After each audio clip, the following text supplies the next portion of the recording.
Waalaikumsalam warahmatullahi wabarakatuh.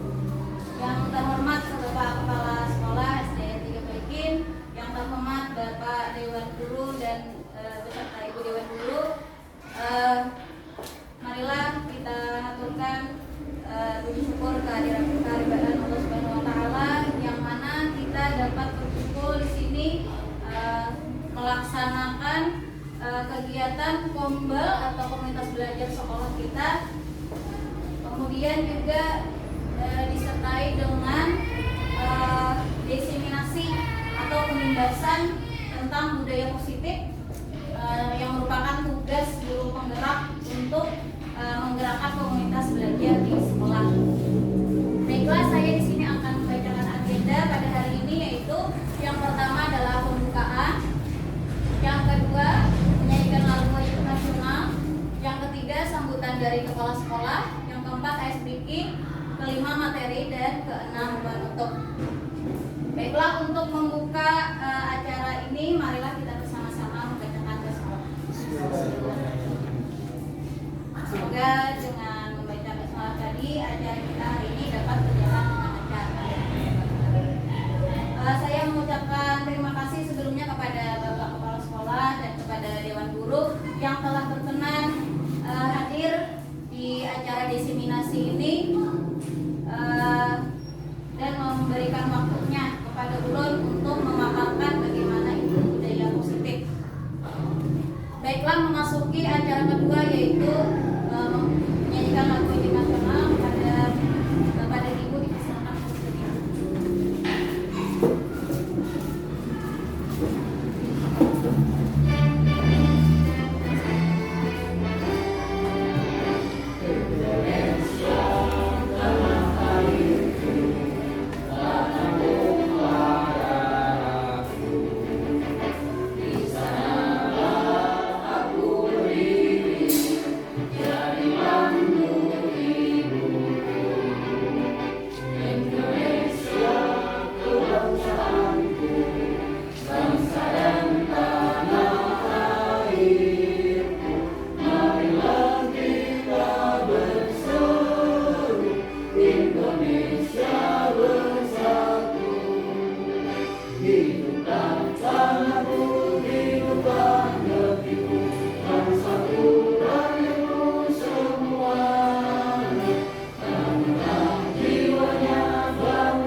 Agenda selanjutnya yaitu sambutan dari Bapak Kepala Sekolah. Pada Bapak saya persilakan. Assalamualaikum warahmatullahi wabarakatuh. Waalaikumsalam. Alhamdulillahirrahmanirrahim. Wassalatu wassalamu ala asyrofil mursalin sayyidina Muhammadin wa ala alihi washabbihi ajma'in. Yang hormati Bapak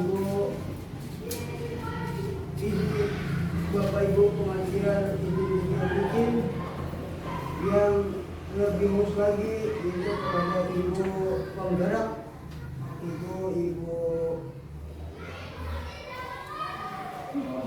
Nur Hidayah yang sebagai juga guru di SDKBG ini. Hari ini mana bersama-sama menuju Allah Subhanahu wa taala, yang mana pada ini kita berikan nasihat sehingga kita bisa dapat berkumpul di tempat ini guna melaksanakan agenda kita, agenda kita itu kumpul untuk belajar, dan sekaligus juga mari kita pengimbasan budaya positif.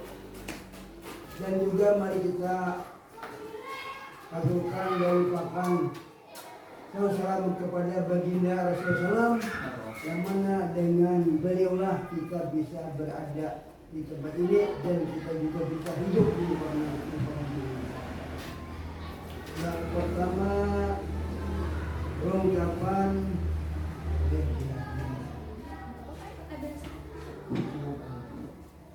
nah ini semoga kesempatan yang bagus, yang mana ulun kaina isok hari terakhir ulun garis.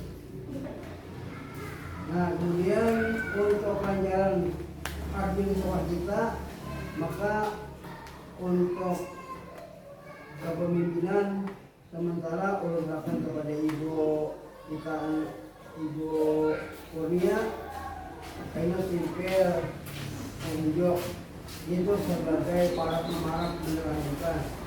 Namun jauhnya ibu-ibu anak-anak ini membantunya. Jadi supaya kalau kita tetap berada pada biasa, tanpa ada masalah. Kemudian yang lain-lainnya bisa aja pato bisa memeriahkan dia. Ibu Pinway kada berpikir karena begitu banyak mainnya karena alamin, kemudian kita disediakan berdoa.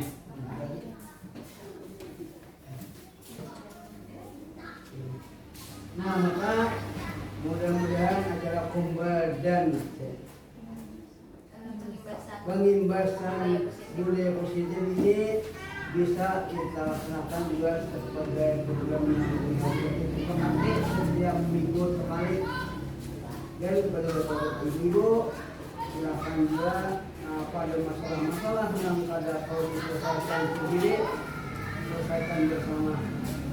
Jangan selesaikan sendiri, kita bersama. Dan melapor dari pesan kita supaya bersama.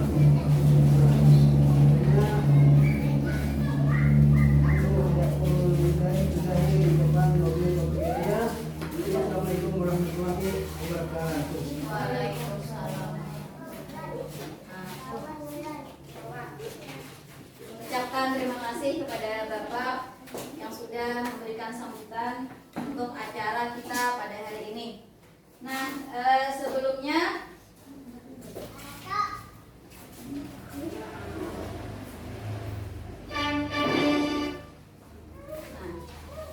topik kita pada hari ini yaitu adalah diseminasi atau penyebaran pemahaman dan penerapan pengalaman budaya positif oleh saya sendiri sebagai tugas saya untuk mempresentasikan apa itu budaya positif dan dikumpulkan kepada Bapak Ibu fasilitator nanti sebagai tugas dalam penggerak angkatan 9.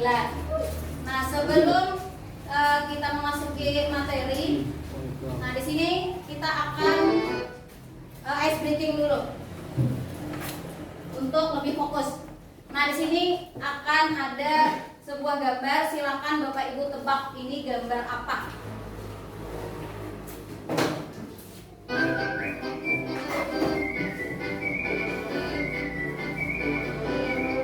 Nah peraturannya adalah fokus, tidak boleh tidak fokus, dilarang berkedip dan perhatikan gambarnya. Kira-kira Bapak Ibu ini gambar apa? Gambar apa? Gambar apa? Gambar penguin kah?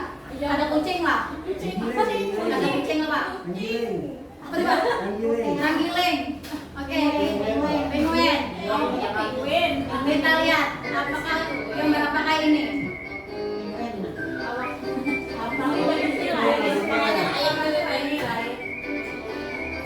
Ternyata ini adalah gambar pandangin. Panda dan penguin. Sekarang gambar kedua. Apakah ini? Berapakah ini?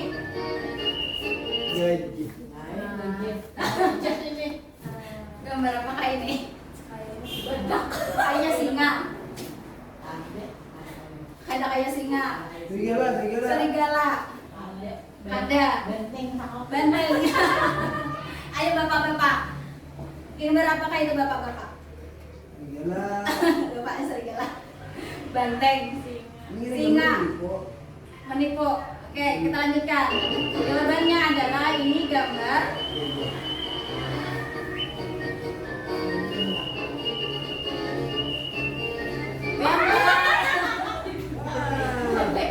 gambar gajah tek. Gajah dan itik. Oke, sekarang fokus. Soal terakhir. Fokus lah. Jangan salah lagi. Nah, ini gambar apa? Nah.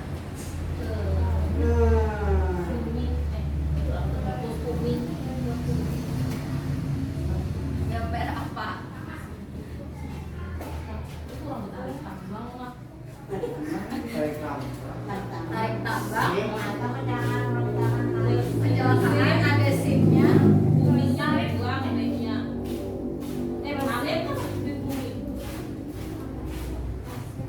SIM. Planet.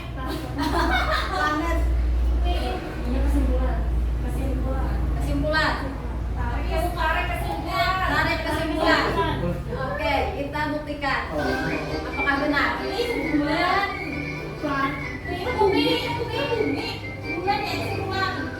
Jawabannya adalah berarti Bapak Ibu sudah fokus.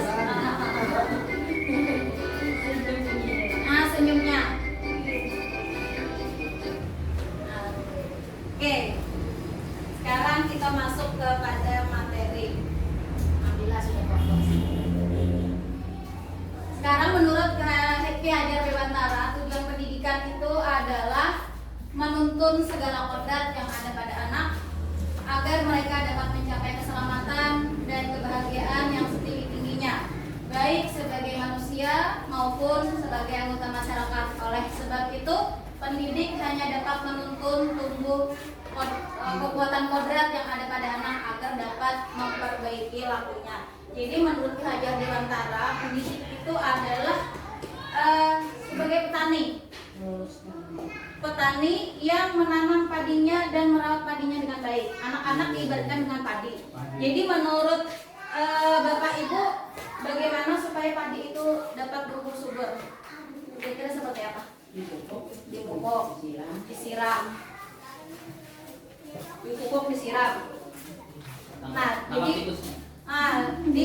dijaga supaya tidak ada hama.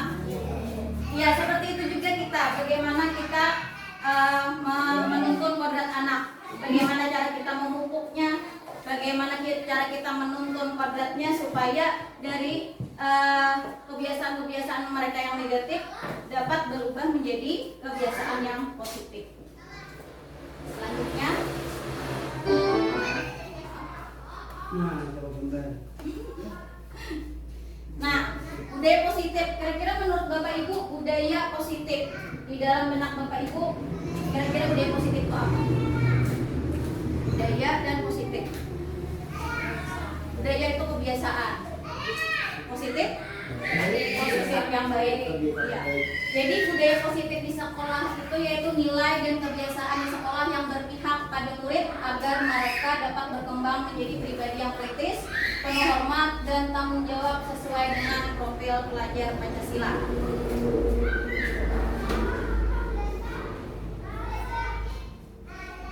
Jadi konsep utama budaya positif yang hari ini akan dibahas ada 7 poin. Yang pertama, perubahan paradigma belajar. Kemudian yang kedua, disiplin positif. Yang ketiga, kebutuhan dasar manusia. Yang keempat, motivasi perilaku manusia. Kelima, restitusi, posisi kontrol guru. Keenam, keyakinan kelas. Dan yang ketujuh, segitiga restitusi. Saya di sini mohon maaf, bukan berarti saya di sini lebih tahu, tapi di sini karena saya lebih awal mempelajari ini, jadi diminta untuk memberi pengimbasan, memberi bagaimana nanti penerapannya di sekolah. Jadi nanti mudah-mudahan kawan-kawan nanti bolehnya awak baru guru penggerak karena akan ketemu juga masalah yang ini. Jadi ini ada nih sudah. pendaftaran untuk apa angkatan 11. Mudah-mudahan ada yang mau kina untuk angkatan 11. Untuk poin pertama, perubahan paradigma. Untuk membangun budaya positif, sekolah perlu menyediakan lingkungan positif, aman dan nyaman agar murid mampu berpikir, bertindak, mencipta dengan merdeka, mandiri, dan bertanggung jawab. Lazimnya disiplin dikaitkan dengan kontrol guru terhadap siswa. Kira-kira kalau disiplin ini biasanya berkaitan dengan apa? Dengan peraturan lah, peraturan yang harus dilaksanakan oleh sekolah apa guru maupun siswa. Dan sebenarnya disiplin ini bukan hanya pada peraturan.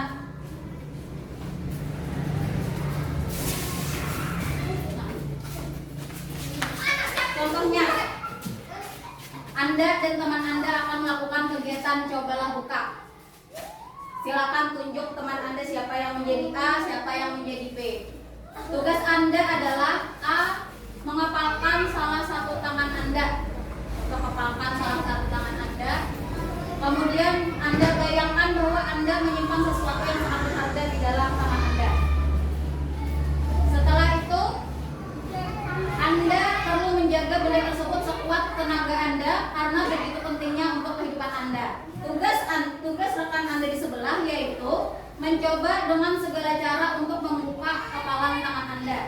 Teman Anda boleh membujuk, menghardik, mengintimidasi, memarahi, menggoda, menggelitik, bahkan menawari Anda uang supaya Anda mau membuka kepalan tangan Anda.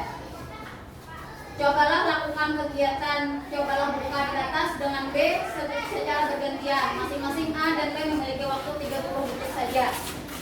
Kira-kira Bapak Ibu hakun lah membuka nih kepalan tangan. Padahal ini berharga banget di tangan kalian nih. Hakun lah membuka. Hakun Bapak. Kira-kira digelitiki hakun lah kita. Diberi duit hakun lah ya. Hakun. Disariki, dimarahi hakun lah membuka. Pikir-pikir dulu. Kalau ini kira-kira ditawarin emas hakun lah. Dari yang digenggam Akan. Kalau Bapak digoda apa pun lah Pak. Ada inian Pak, ada digoda lah. Nah ini di dalam sini lah. Digoda tuh di dalam sininya. Misalnya mengikuti amas setengah on. Ya. Dijulengi duit 100 juta, wah Pak. Oh, oke. Digelitiki Bapak apa lah Pak? Ya. Ada apa? Berarti lain-lain lah. Ada yang ragu-ragu membuka pikir-pikir. Ada yang membuka karena uang. Ada yang akan membuka nilainya lebih daripada yang ada di dalam tangan. Ada yang akan Bapak ada mulai. Ada akan membuka. aku yang juga tinggi warna Banyak orang masih.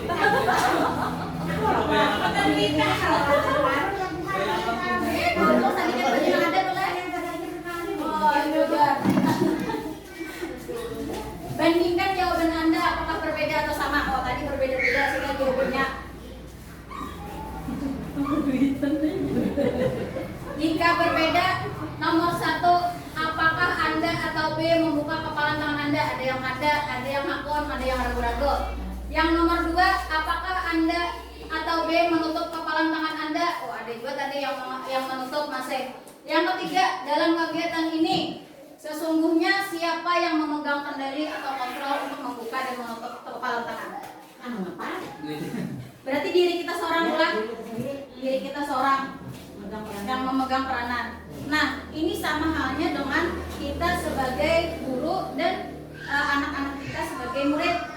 Jadi kita sendiri yang mengatur diri kita sendiri yang mengontrol diri kita. Begitu juga anak murid kita. Padahal dia sudah disuruh aja tata kurangnya kada mau. Artinya memang yang mengontrol dirinya adalah dirinya sendiri. Tapi kamu dihukum hakun aja, tapi tidak secara di dalam dirinya, dia hanya terpaksa melakukan itu. Artinya tadi kontrolnya hanya ada di dalam diri kita. Nah, intinya tadi kita sendiri yang memegang kontrol itu atas kepalan tangan kita. Apakah kita membuka atau menutup kepalan tangan kita itu tergantung pada diri kita masing-masing sesuai dengan kebutuhannya. Bila memang hendak di duit, ya bukalah tangannya ya lah. Ada rewardnya. Iya. Tapi memang kalau misalnya nih kamu buku pendirian nggak ada anak membuka ya tergantung kebutuhannya masing-masing juga. Nah, Oh, muka teman duit. jadi perubahan paradigma itu menurut teori kontrol ilusi kontrol dari Dr. William Glasser, yaitu ilusi guru bisa mengontrol murid. Jadi itu ada bujur bahwa guru itu bisa mengontrol murid. Kemudian ilusi bahwa semua penguatan positif, efektif dan bermanfaat. Tidak semua penguatan itu dapat bermanfaat. Kemudian yang ketiga, ilusi bahwa kritik dan membuat orang merasa bersalah itu menguatkan karakter. Orang diulang merasa bersalah padahal dia tertanam dalam dirinya tuh apa yang ada baik negatif dalam dirinya. Kalau itu kita merendah diri terus. Yang keempat, ilusi bahwa orang dewasa memiliki hak untuk memaksa.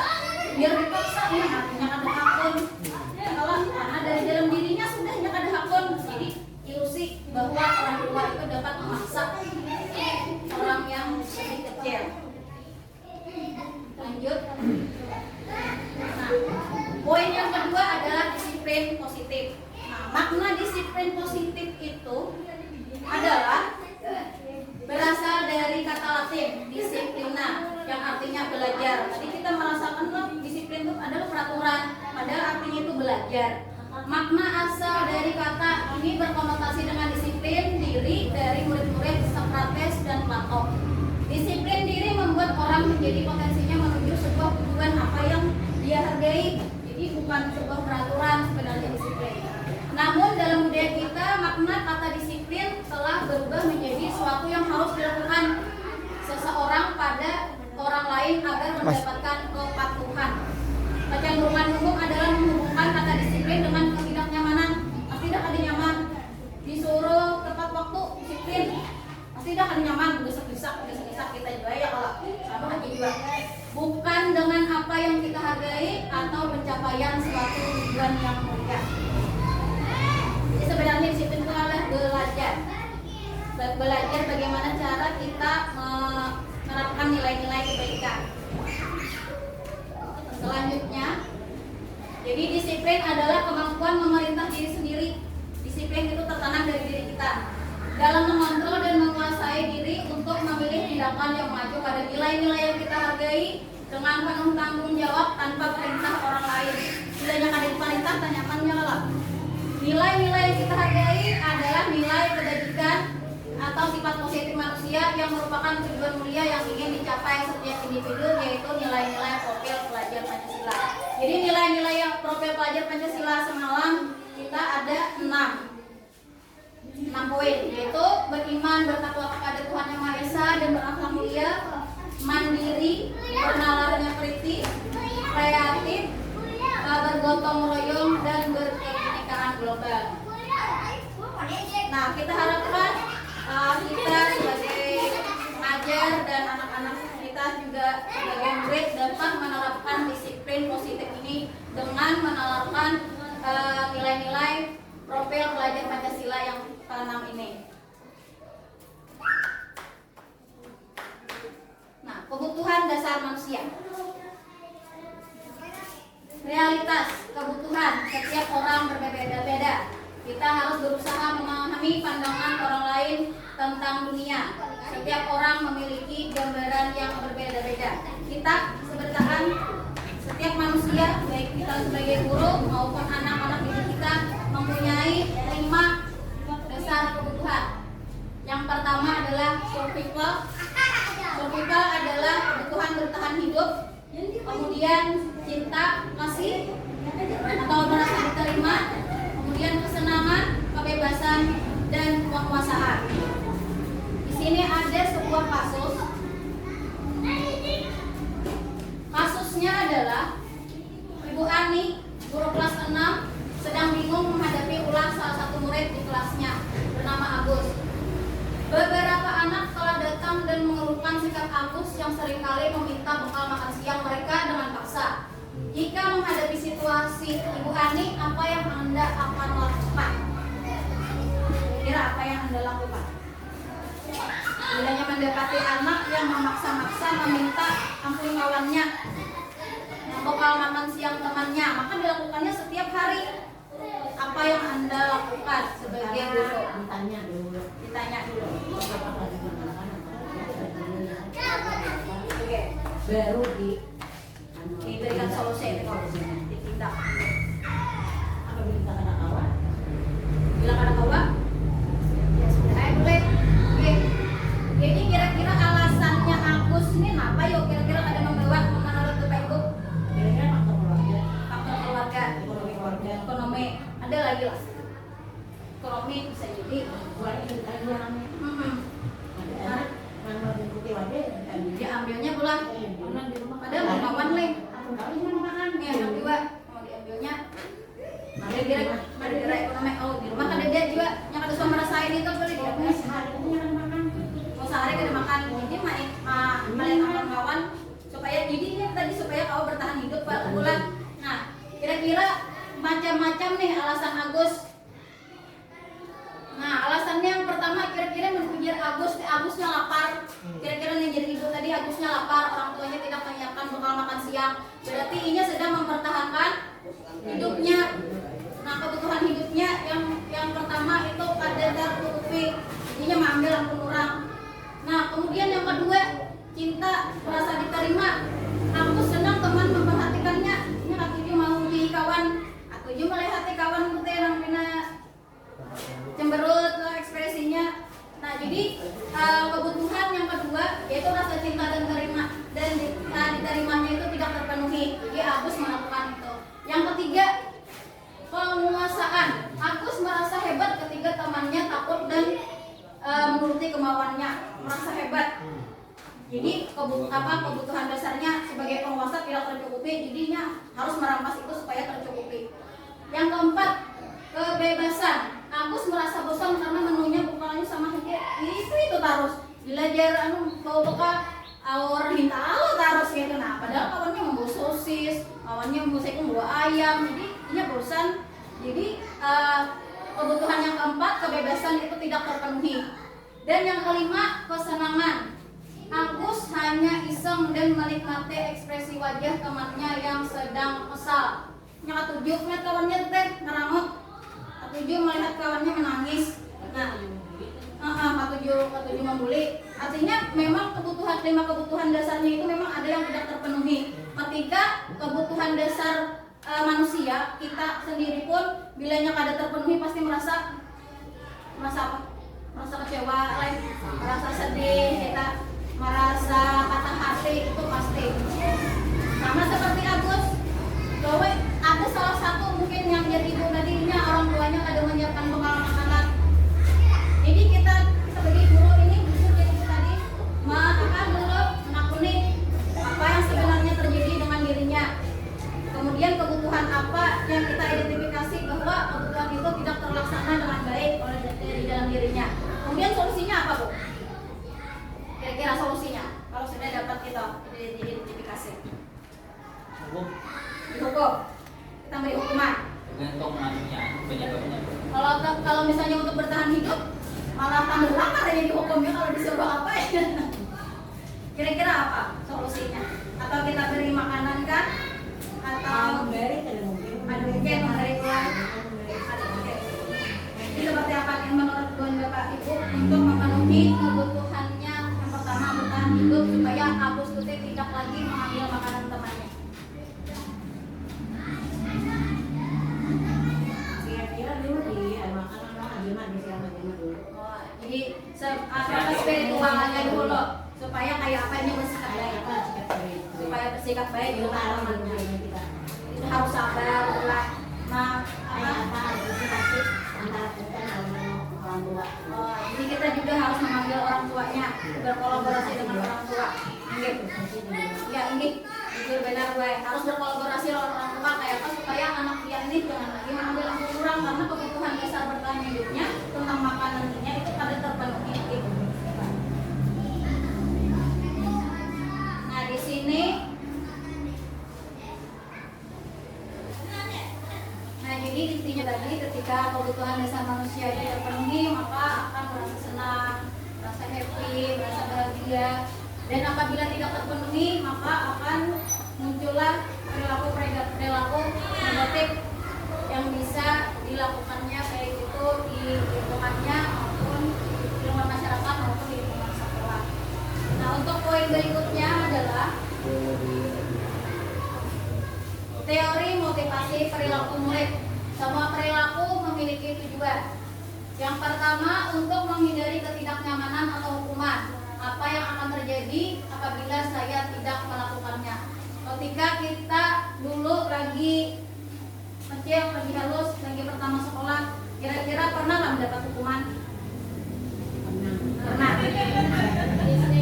Lagi SD. Kira-kira berapa umurnya kita? Kelas 3 hari itu umurnya paling-paling 8 tahun, 9 tahunan. Saat ini berapa tahun sudah? Ya.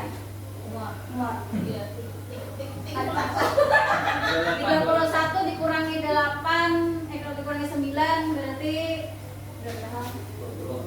20 tahunan. Berarti hukuman yang diterima itu 20 tahun sudah membekas saja di hati kita. Apalagi ibu tuh kelas berapa kok? Mulai lagi belum sekolah di kok. Berarti di rumah kira-kira pulang sampai tahu ibunya kira-kira 50 tahunan sudah. Berarti perlakuan hukuman itu akan membekas seumur hidup, ya kalau. Nah, jadi ketika murid itu dihukum, sebenarnya motivasinya itu cuma eksternal, dari luar hatinya hakun, padahal ada dari dalam dirinya hakun. Sama yang nomor 2, untuk mendapatkan imbalan dari orang lain. Apa yang akan saya dapatkan apabila saya melakukannya? Misalnya, ya guru, kayaknya dirinya dapat 100, beli betul. Nah, atau berdahulu bulik. Itu tuh cuman motivasinya secara dari luar. Padahal ada dari dalam dirinya hendak, tapi belinya kada diberi lagi, tahun lagi, ya motivasinya tuh. Dan yang ketiga, untuk menghargai diri sendiri. Nah, tanpa ada embel-embel, tanpa ada hukuman, nah itu dari dirinya sendiri. Motivasi perilaku manusia itu ada motivasi ekstrinsik dan intrinsik. Hukuman oleh penghargaan. Kayak kita tadi memberikan penghargaan. Penghargaan hanya berlaku untuk seorang melakukan sesuatu hanya dalam jangka pendek. Nah, sama yang dia ulang tadi, bahwa setuman saja ketika ada embel-embel hanya akan menulis. Yang kedua, penghargaan dikatakan tidak efektif jika seseorang mengharapkan sesuatu penghargaan dan tidak mendapatkannya, maka orang tersebut akan kecewa dan berkecil hati. Kawan saja yang dapat padahal kurang lebih jalan kawan. Nah, berkecil hatinya, kemungkinan dia tidak akan berusaha sekeras sebelumnya. Kalau kawan itu harus kemudian penghargaan merusak hubungan. Jika seseorang diberi penghargaan atau dipuji di depan orang banyak, maka yang lain akan merasa iri. Inya terus berhakon lagi untuk kawan inya aja terus diberi penghargaan. Kalau ini merusak hubungannya dengan temannya. Kemudian penghargaan juga mengurangi ketepatan. Belakas, akhirnya ada tepat lagi, atau bisa juga meniru supaya paling bagus, padahal hasilnya tiruan. Yang terakhir, penghargaan itu menghukum. Dalam sebuah kejuaraan atau dalam pemberian juara di kelas, yang tidak mendapatkan juara akan merasa terhukum. Tentunya perasaan dihukum itu hanya yang dirasakan oleh yang tidak mendapatkan juara. Jadi penghargaan itu pun juga sebenarnya tak salah juga. Jadi sebenarnya seperti apa supaya kita dapat meningkatkan motivasi yang ada di dalam diri siswa. Kalau menurut yang ulun pelajari, bukan sebagai penghargaan tapi sebagai apresiasi. Apresiasi ini tidak diberikan di awal, tapi kita memberikannya di akhir. Tidak ada embel-embel di awal. Tapi ketika kita sudah melihat hasilnya bagus, prosesnya bagus, langkah-langkahnya bagus, kita dapat memberikan apresiasi tanpa harus memberikan embel-embel terlebih dahulu.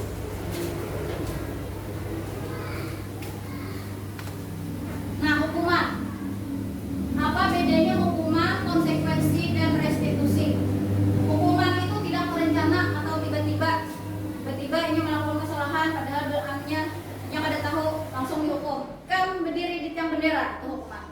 Murid tidak tahu akan apa yang akan terjadi. Bersifat hukumannya itu psikis atau fisik. Kalau konsekuensi bedanya dengan hukuman, Terencana, aturannya sudah ada, peraturannya sudah ada, konsekuensinya ada. Terencana atau disepakati sesuai aturan, murid tetap dibuat tidak nyaman, tetap tidak nyaman dengan melakukan konsekuensi itu. Sikap guru memonitoring murid, dimonitoring muridnya, dilihati apakah melanggar atau tidak. Apa dengan restitusi? Restitusi ini kata-kata baru bagi ulun. Kira-kira bagian kira-kira yang tadi juga sama. Restitusi itu apa? Restitusi itu adalah proses menciptakan kondisi bagi murid untuk memperbaiki kesalahan. Kita tidak mencari kesalahannya, tapi kita mencarikan bagaimana jalan untuk memperbaiki kesalahan tersebut. Proses kolaboratif untuk mengajarkan murid untuk mencari solusi tersendiri. Jadi kegiatan restitusi ini adalah saling bertanya jawab kepada murid apa yang dia sudah langgar, apa yang dia yakini, nilai-nilai kebajikan yang sudah dia langgar, dan apa langkah-langkah yang akan dia tempuh untuk memperbaiki kesalahannya. Restitusi. Hukuman dan sanksi atau konsekuensi. Di sini ada kasus lagi. IPA kurang menguasai pelajaran matematika, sehingga pada saat pelajaran tersebut berlangsung dia lebih banyak diam atau menggambar aja di bukunya. Kemudian pada saat guru matematika Pak Seno menanyakan pertanyaan, IPA menjadi gugup dan tak sengaja menjatuhkan tas dari kursinya, serta tiba-tiba menjadi gagap pada saat berupaya menjawab. Seluruh kelas pun tertawa melihat perlakuan IPA yang berbicara tergagap-gagap dan terkejut. Pak Seno pada hari itu membiarkan teman-teman IPA menertawakan IPA yang tergagap dan malu luar biasa, dan malahan meminta IPA untuk maju ke depan dan berdiri di depan kelas sambil menunjuk hidungnya karena tidak bisa menjawab pertanyaan Pak Seno. Kelas makin gaduh dan anak-anak pun tertawa melihat IPA di depan kelas memegang ujung hidungnya. Pertanyaannya adalah, apakah Anda setuju dengan tindakan Pak Seno? Tidak setuju. Seharusnya Pak Seno apa yang membimbing IPA, menanyakan kira-kira IPA memang ada setuju matematika, apa memang harus diajarkan matematika? Kalau seperti kurikulum merdeka, harus merdeka. Dilajari tapi dibimbing bagaimana mulai. Menurut Anda tindakan Pak Seno terhadap IPA itu adalah hukuman atau konsekuensi? Konsekuensi. Kenapa dia tidak memperhatikan pelajaran? Bukan hukuman. Kalau hukuman itu tidak tiba-tiba aja berdiri. Apakah selalu tidak memperhatikan pelajaran itu harus punya konsekuensi diberikan di depan kelas? Ada. Berarti itu adalah kira-kira hukuman karena itu tiba-tiba, dan juga korbannya akan merasa malu ketika diberi hukuman. Itulah bedanya hukuman dan konsekuensi. Sesuatu yang menyakitkan harus terjadi kalau hukuman. Kalau konsekuensi, sesuatu harus terjadi membuat anak sakit. Kalau konsekuensi membuat anak merasa tidak nyaman dalam jangka waktu pendek. Kemudian hukuman itu anak membenci kedisiplinan. Kalau konsekuensi anak menghargai disiplin. Kalau hukuman itu sebagai paksaan, kalau konsekuensi itu adalah stimulus atau tanggapan. Kemudian hukuman mendorong anak menyakiti diri sendiri. Kalau konsekuensi mendorong anak agar mudah menyesuaikan diri. Konsep diri buruk, konsep diri baik. Anak belajar untuk menyembunyikan kesalahan, anak belajar untuk mematuhi peraturan. Marah, rasa bersalah, dipermalukan, merasa tak dihargai. Kemudian kalau konsekuensi, kehilangan hak, dibuat tidak nyaman, diasingkan untuk sementara. Kira-kira untuk hukuman dan konsekuensi, kira-kira lebih baik Usman? Konsekuensi lah daripada hukuman. Karena hukuman itu tadi udah ulang tahunnya berapa? 5 tahun, 60 tahun, jadi ibu masa masih nih hukuman itu kayak apa sakitnya ibu loh.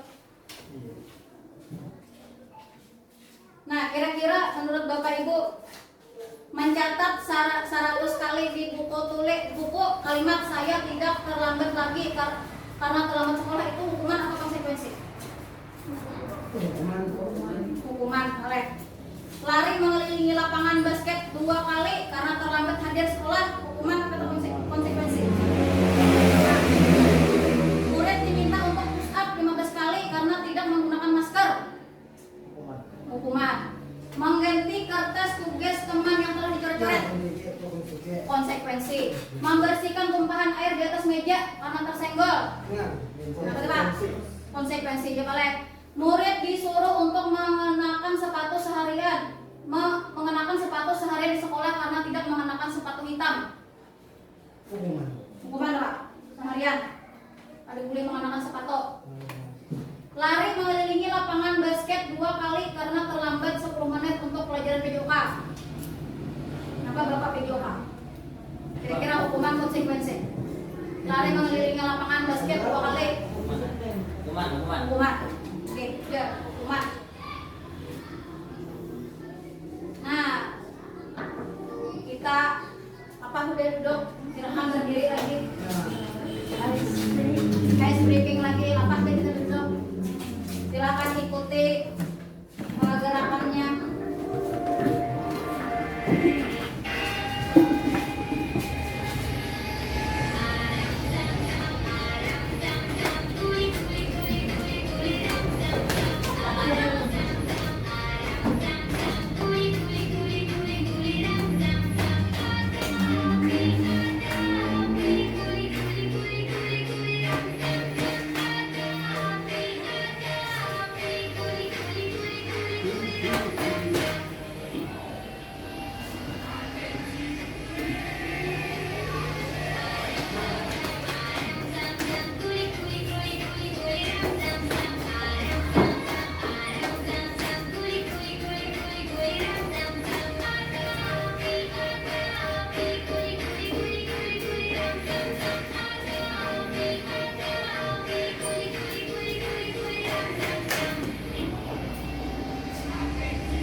Disarankan untuk melakukan ice breathing di setiap pembelajaran. Oke, masuk ke materi selanjutnya adalah 5 posisi kontrol, yaitu tadi penghukum, pembuat merasa bersalah, teman, pemantau, dan manajer. Ini adalah 5 posisi guru. Apakah kita tercermin, apa kita biasanya sebagai penghukumkah, membuat merasa bersalahkah, menjadi teman muridkah, pemantaukah, atau sebagai manajer? Contoh penerapan 5 posisi kontrol guru. Kita menyuruh anak berdiri di dekat yang bendera, itu adalah sebuah hukuman. Jadi kita sebagai penghukum. Kemudian berapa kali ibu bilang harus memberitahu, kamu selalu saja mengecewakan ibu. Untuk pembuat merasa bersalah ini padahal kalimatnya halus sekali. Tidak seperti penghukum yang keras, menghardik, menunjuk-nunjuk. Kalau merasa bersalah ini lemah lembut, padahal menusuk sekali ke hati anak. Saya kecewa. Kemudian ayo dong ikuti aturan sekolah, tolong bantu ibu sekali ini. Ya sudah, tidak apa-apa, lain kali jangan berbuat seperti ini lagi ya. Ini dianggap sebagai teman, guru sebagai teman. Kemudian pemantau, kamu sudah melanggar peraturan sekolah, kamu tahu konsekuensinya. Besok kamu beli barangnya di koperasi dan jangan lagi ulangi. Nah, kalau pemantau ini menitik beratkan pada konsekuensi dan data-data. Kemudian yang terakhir adalah sebagai manajer. Apa kamu tahu kesalahanmu, kira-kira bagaimana kamu memperbaiki kesalahanmu. Di sini ada kasus.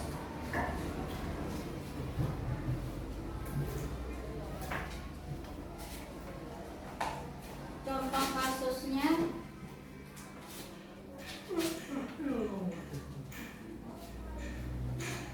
Soalnya saja Pak.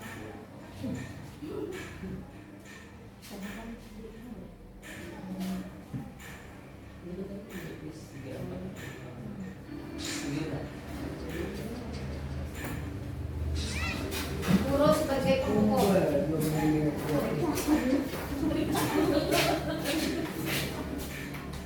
Naren, sini kamu. Kamu ya, mau deh.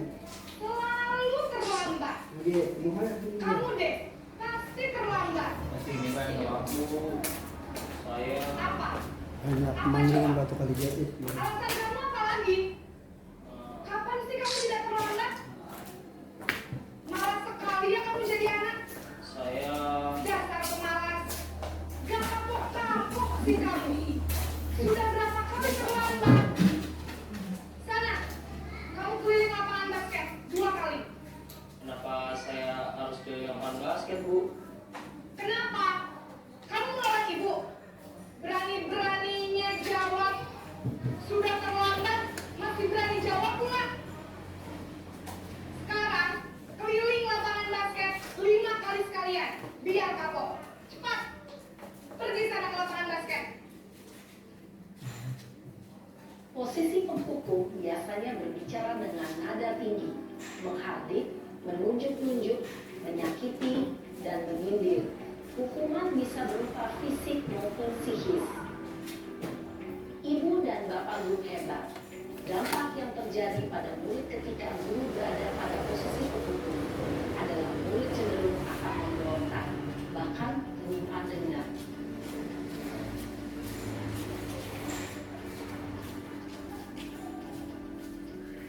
Posisi kedua yaitu membuat merasa bersalah. Sama orangnya, beda perlakuannya. Naren!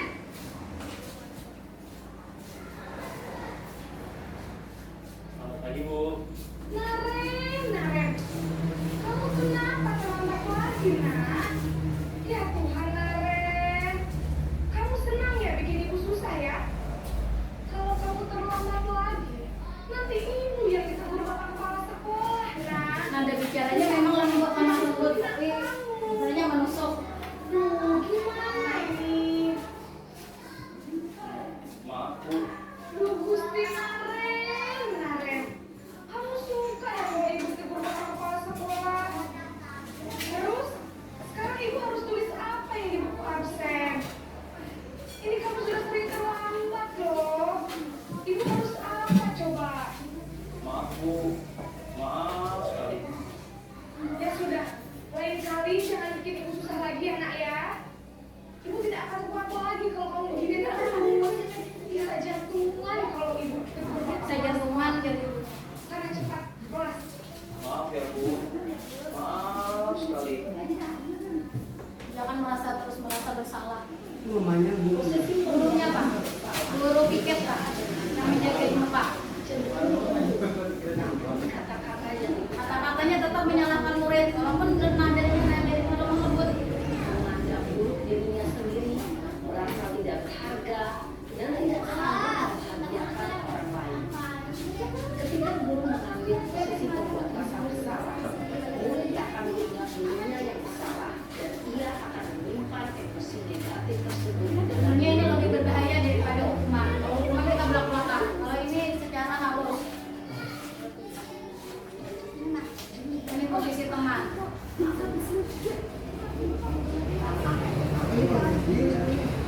Dia sama Pak. Naren!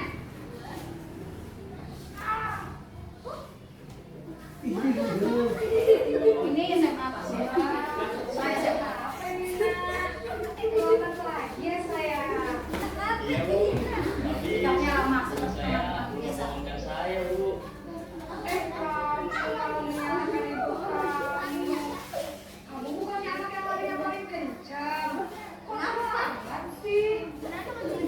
Iya Bu, saya memang ada kamu tadi. Jadi biar bisa lincah setelah beresnya Bu. Nanti lain kali larinya lebih kenceng lagi ya, biar gak terlambat lagi. Bikin seneng ibu, demi ibu, bisa kan? Bisa lah Bu. Ya sudah sana ke sekolah, ibu beresin urusan absen kamu. Kamu ini ada les aja. Sebagai teman. Guru berbicara dengan nada suara ramah, akrab, cenderung bersenda gurau untuk menjaga suasana tetap santai. Murid akan merasa senang, aman, dan akrab dengan murid. Identitas yang tercipta adalah identitas sukses atau berhasil. Namun, perlu diingat, karena ini masih dorongan eksternal, maka ada faktor ketergantungan dari murid kepada orang tertentu. Di sini guru absennya, sehingga di lain waktu murid bisa berperilaku baik. Tapi Namun kalau ada gurunya, berarti dia akan mengulangi perbuatannya karena dia merasa cuma itu temannya, guru yang itulah temannya. Kalau guru lain tidak. Sekarang pemantau.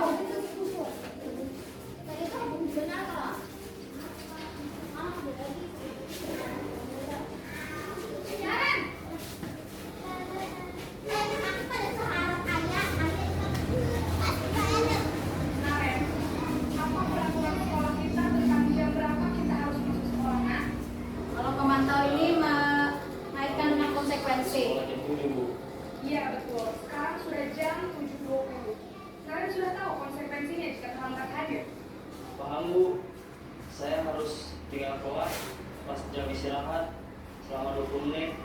Iya benar, konsekuensinya demikian.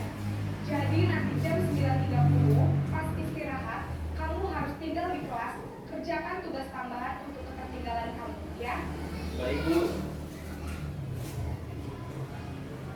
posisi pemantau mengandalkan penghitungan atau data untuk mengontrol murid. Guru mengarahkan murid berdasarkan peraturan dan konsekuensi. Seorang pemantau menunjukkan bahasa tubuh dan ekspresi wajah yang datar dan cenderung formal. Nah, terakhir posisi manajer. Manajer, Pak. Ayo. Mengatur.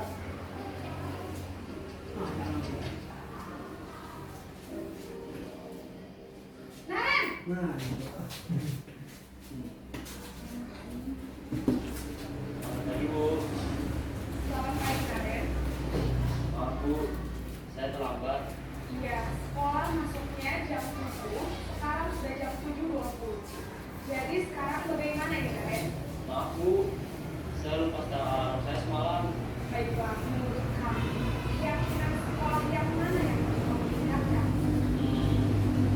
Menghargai diri sendiri dan orang lain mungkin ya Bu. Jadi, apakah Naren meyakini prinsip saling menghormati tersebut? Iya Bu, saya meyakininya. Apakah Naren bersedia memperbaiki masalah keterlambatan ini? Bersedia Bu. Bagaimana kamu akan perbaiki masalah keterlambatan ini? Saya akan coba untuk tidak lupa menyetel alarm saya Bu. Baik, kalau Naren lupa menyetel alarm di rumah, ada orang yang kira-kira bisa bantu mengingatkan tidak? Ada Bu, kakak saya, Kak Emma. Ada lagi selain KM? Selain Kak Emma, ada ibu saya. Baik, jadi yang mengingatkan Naren adalah Kak Emma dan ibu kamu ya? Kira-kira akan mulai start alarm kapan nih, Naren? Setelah pulang sekolah, akan segera saya lakukan. Baik, jadi Naren akan setel alarm untuk bangun besok pagi dan akan diingatkan oleh kakak dan ibunda Naren ya. Ada lagi yang mungkin perlu dilakukan Naren agar tidak terlambat bangun lagi. Tidak ada Bu. Baik Naren, terima kasih untuk kerjasama kamu. Sekarang kamu perlu kembali ke kelas untuk belajar. Baik Bu, terima kasih. Posisi manajer adalah posisi kontrol yang disarankan untuk membimbing murid memiliki sikap disiplin yang positif. Nah, jadi sikap kita itu seharusnya sebagai manajer. Bukan yang juga tadi tadi sebagai penghukum dan membuat rasa bersalah, kemudian sebagai teman melawan sebetulnya ke monitor. Kalau kita sebagai posisi manajer seharusnya suara manajernya netral, tidak emosi, tidak terlalu ramah juga, tidak juga bernada tinggi, tercipta identitas positifnya. Kemudian guru dengan tulus mengajukan pertanyaan-pertanyaan bermakna agar membuat pikiran murid itu terbuka. Bagaimana langkah-langkah yang kamu ambil, bagaimana siapa yang bisa membantu kamu, apa kesalahan-kesalahan kamu, dia sudah tahu kesalahannya apa dan dia bisa memperbaikinya. Dia mempunyai pilihan-pilihan untuk dapat memperbaiki kesalahannya.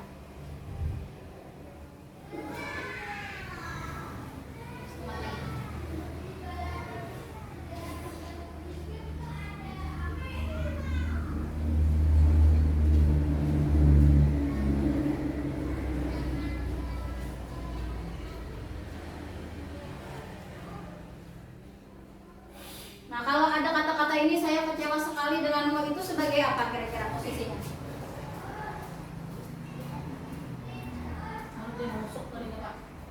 Sebagai apa? Membuat rasa bersalah. Iya. Membuat rasa bersalah. Coba, apakah benar? Ya, membuat merasa bersalah. Kalau kamu tidak pernah benar melakukannya, posisinya apa? Sebagai apa? Sebagai penghukum, membuat merasa bersalah, teman, pengontrol atau penghukum, kira-kira benar atau salah? Benar. Ayolah lakukan demi ibu. Ayolah. Teman. Benar, teman. Kalau ini, apa rencanamu untuk menyelesaikan masalah ini? Memantau apa manajer atau teman atau teman membuat rasa bersalah? Manajer. Jawabannya adalah manajer. Terakhir, apa kamu mau mendapatkan stiker bintang hari ini? Berkutat dengan data.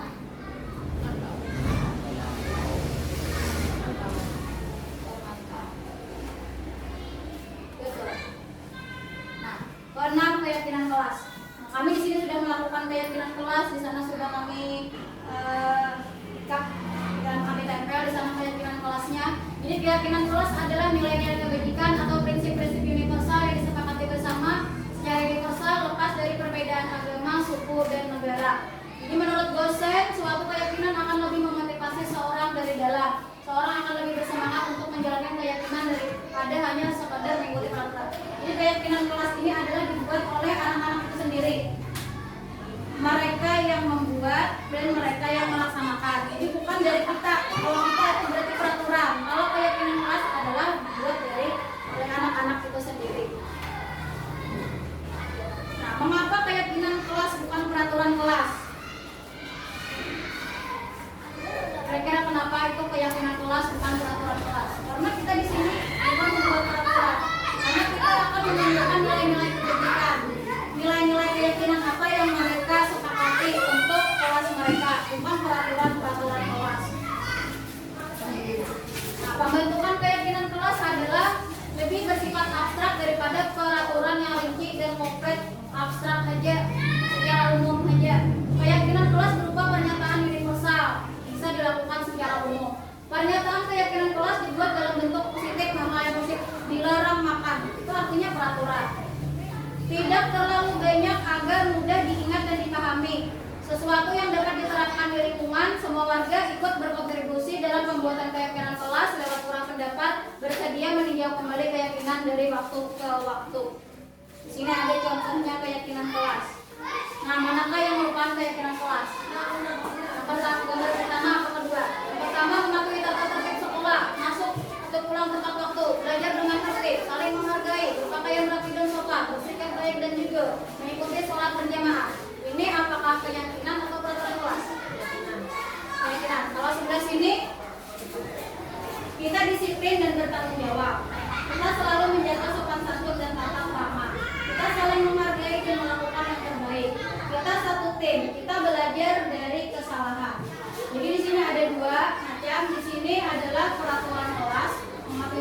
tertib, masuk tepat waktu, belajar dengan tata tertib. Kalau di sini baru keyakinan kelas. Kata-katanya positif, disiplin, bertanggung jawab, selalu bekerja sama satu, tata krama, menghargai, melakukan yang terbaik, satu tim dan bekerja dari kesalahan. Itu bedanya peraturan dan keyakinan kelas. Kemudian Kawak mengimplementasikannya di dalam kelas. Jadi di dalam kelas itu sebelum belajar kita membuat kesepakatan kelas dulu. Kayak apa sebenarnya yang mau kita di dalam kelas ini? Apakah kita harus saling menghargai? Apakah kita harus melakukan kedisiplinan, tanggung jawab dan sebagainya. Nah, segitiga restitusi ini yang terpenting sebenarnya. Proses menciptakan kondisi bagaimana murid untuk memperbaiki kesalahan mereka. Sama yang video tadi, yang terakhir kita sebagai manajer. Sehingga mereka bisa kembali pada kelompok mereka dengan karakter yang lebih kuat. Melalui restitusi, guru dapat membantu murid menjadi lebih memiliki tujuan disiplin positif dan memulihkan dirinya setelah berbuat salah. Membantu murid untuk jujur pada diri sendiri dan mengevaluasi dampak dari kesalahan yang dilakukan. Kalau hukuman tadi pasti deh ada jujurnya. Tapi kalau restitusi ini, insya Allah jujurnya akan jujur karena kita saling memberikan pertanyaannya, hadir bersikapnya menghukum, memberikan penawaran bukan paksaan. Ciri-cirinya adalah bukan menebus kesalahan, namun untuk belajar dari kesalahan. Kemudian memperbaiki hubungan, tawaran tadi bukan paksaan. Kayak Pak, supaya ada terlambat lagi, ulun akan menyetel alarm, ulun akan memberitahu kakak untuk membantu. Kemudian ibu lagi membantunya. Jadi itu tawaran, bukan paksaan. Restitusi menuntun untuk melihat ke dalam dirinya, maka dia berbuat salah. Restitusi mencari kebutuhan dasar yang mendasari tindakannya. Restitusi diri adalah cara yang paling baik untuk memperbaiki dirinya. Dia sendiri yang memperbaiki dirinya, bukan gurunya. Restitusi fokus pada karakter, bukan tindakan. Restitusi fokus pada solusi. Solusinya apa? Mengembangkan murid yang berbuat salah pada kelompoknya, mengembalikan murid yang berbuat salah pada kelompoknya. Nah, ini kata-kata guru, menstabilkan identitas. Berbuat salah itu hal yang manusiawi. Tidak ada manusia yang sempurna. Bapak Ibu juga bisa berbuat salah. Kita pasti bisa menyelesaikan permasalahan ini. Bapak Ibu tidak tertarik untuk mencari tahu siapa yang bersalah. Jadi kita ada fokus pada salahnya, tapi kita fokus pada solusinya, langkah-langkah yang diambilnya. Jadi pertanyaan pertama adalah menstabilkan identitas untuk membuat anak itu merasa tidak gagal. Karena berbuat salah itu menjadi positif terhadap dirinya. Jangan merasa gagal. Setelah pertama tadi, kemudian validasi kesalahan.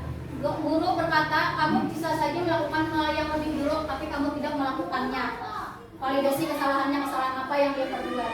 Apa yang penting bagi kamu? Kamu boleh tetap berusaha menjaga sikap itu, tapi tambahkan sikap lain yang baru. Maukah kamu belajar cara lain? Apakah kamu bisa melakukan lebih baik dari ini? Itu validasi kesalahan. Kemudian menanyakan keyakinan. Apa nilai yang kita percaya di kelas? Apa keyakinan kelas kita? Kelas yang ideal itu seperti apa? Apa yang kamu rasakan? Nah, sama ketika video yang tadi, yang manajer tadi yang kita putar.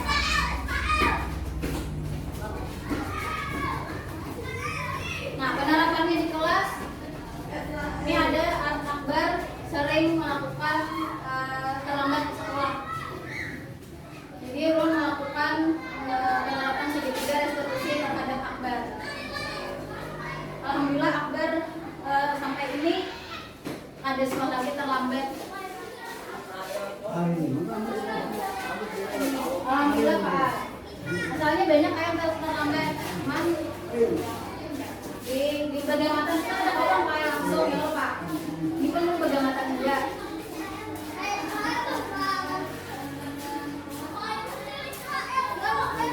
Kalau dulu Pak bila di Riau dulu kita takutan Pak. Nah ini kan ada bela kita takutan. Ini tanya-tanya kayak itu mungkin kita takutan Pak dulu. Nah ini ada bela kita takutan.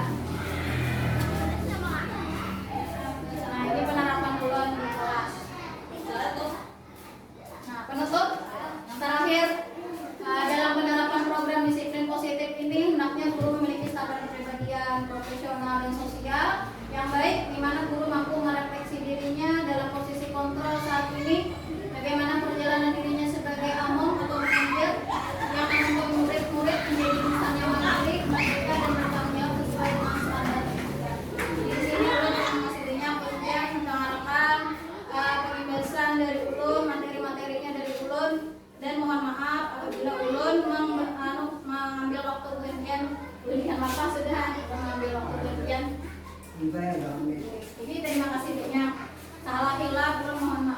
Oke, ulang akhirnya. Assalamualaikum warahmatullahi wabarakatuh.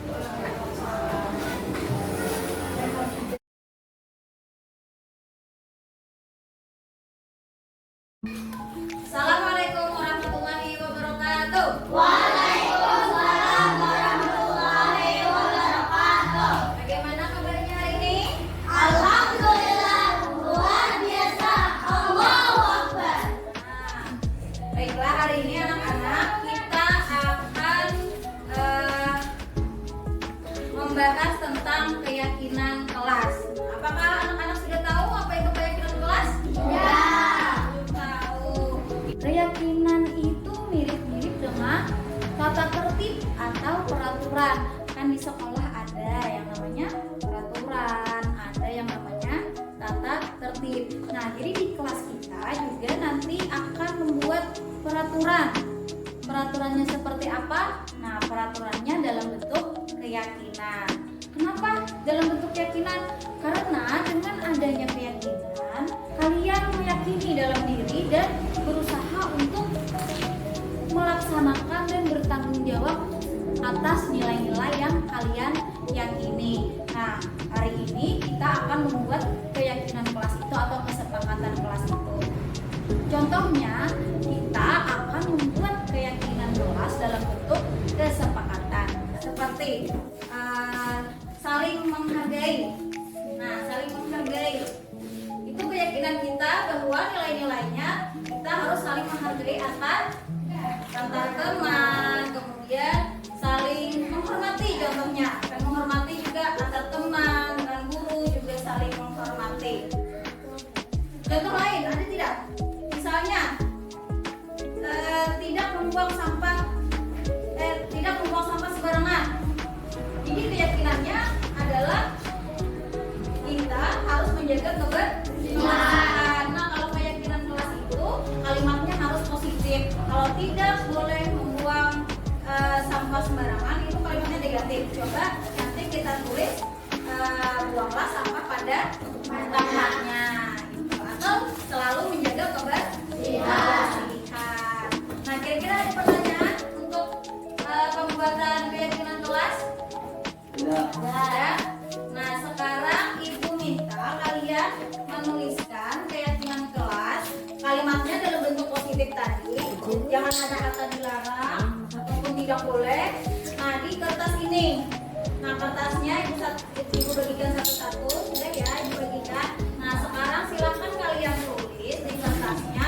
Lalu nanti setelah itu kita tempelkan di sini. Gimana? Sudah ngerti? Oke, silakan.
keyakinan kelas kita ini harus kita yakini atau harus kita benar-benar melaksanakannya dengan penuh tanggung jawab sesuai dengan keyakinan kelas kita. Assalamualaikum warahmatullahi wabarakatuh. Perkenalkan, nama saya Raudatul Madinah. Assalamualaikum warahmatullahi wabarakatuh.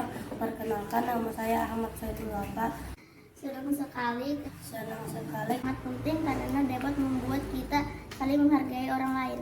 keyakinan kelas sangat penting karena dapat menumbuhkan tanggung jawab dan dapat menumbuhkan kedisiplinan.